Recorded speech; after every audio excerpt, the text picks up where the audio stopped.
அனைவருக்கும் எங்களுடைய தமிழ் புத்தாண்டு நல்வாழ்த்துக்கள். முதல்ல ஒரு விநாயகர் எடுத்து வச்சுட்டு ஒரு நிறசொம்பு தண்ணியில பன்னீர் கலந்து ஜவ்வாது கலந்து வைக்கிறேன். எங்க வீட்டுல எப்பவுமே பூஜைக்குனே இந்த மாதிரி தாம்பூல தட்டுகள் வாங்கி வச்சிருக்கோம். பூஜைக்கு மட்டும்தான் பயன்படுத்துவோம்.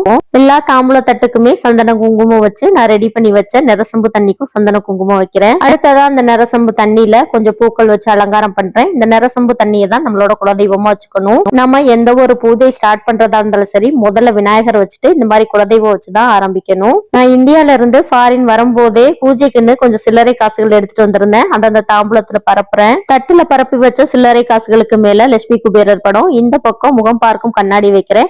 முகம் பார்க்கும் கண்ணாடி பூஜைக்கு மட்டும் பயன்படுத்தினதா இருக்கணும். அடுத்ததா எங்க கிட்ட இருக்கக்கூடிய இந்த நாட்டோட பணத்தையும் வைக்கிறேன். அடுத்ததா லட்சுமி குபேரர் படத்துக்கும் முகம் பார்க்கும் கண்ணாடிக்கும் பூவால அலங்காரம் பண்றேன். மற்றொரு தாம்பூல தட்டுல தேங்காய், வாழைப்பழம், வெற்றிலை பாக்கு, முக்கணிகள்னு சொல்ற மா, பலா, வாழை, பழாப்பழம் இங்க யுஏஇல எனக்கு கிடைக்கல.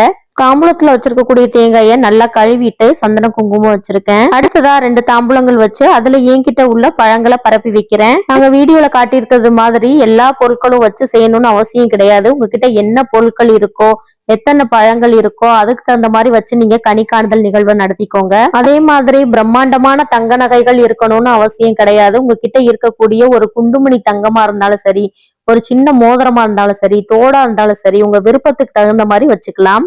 அடுத்ததா என்கிட்ட உள்ள காமாட்சி விளக்க வைக்கிறேன். நீங்க கனி காணுதல் நிகழ்வுக்கு வைக்கக்கூடிய சில்லறை காசுகள் இல்ல பணம் 11 ரூபாய் இருந்தா கூட போதும். இத தமிழ் புத்தாண்டுக்கு முதல் நாளே தயார் செஞ்சு வச்சுட்டு அடுத்த நாள் காலையில, அதாவது தமிழ் புத்தாண்டு அன்னைக்கு எந்திரிச்ச உடனேயே இந்த பொருட்கள் எல்லாம் பார்த்தோம்னா அந்த வருடம் செல்வ செழிப்பான வருடமாகவும் ஆரோக்கியமான வருடமாகவும் அமையுங்கிறது ஐதீகம். இந்த பொருட்களோட சேர்த்து நம்ம அன்றாடம் சமையலறையில் பயன்படுத்தக்கூடிய பருப்பு வகைகள், வரமிளகாய், நாட்டு சர்க்கரை இதெல்லாம் கூட வைக்கலாம். இதெல்லாம் தமிழ் புத்தாண்டு அன்னைக்கு பார்த்தா செல்வ செழிப்பான ஆண்டா அமையும்னு சொல்றீங்க. அதுக்காக வேலைக்கு போகாம இருந்தா செல்வம் வருமானு கேட்காதீங்க.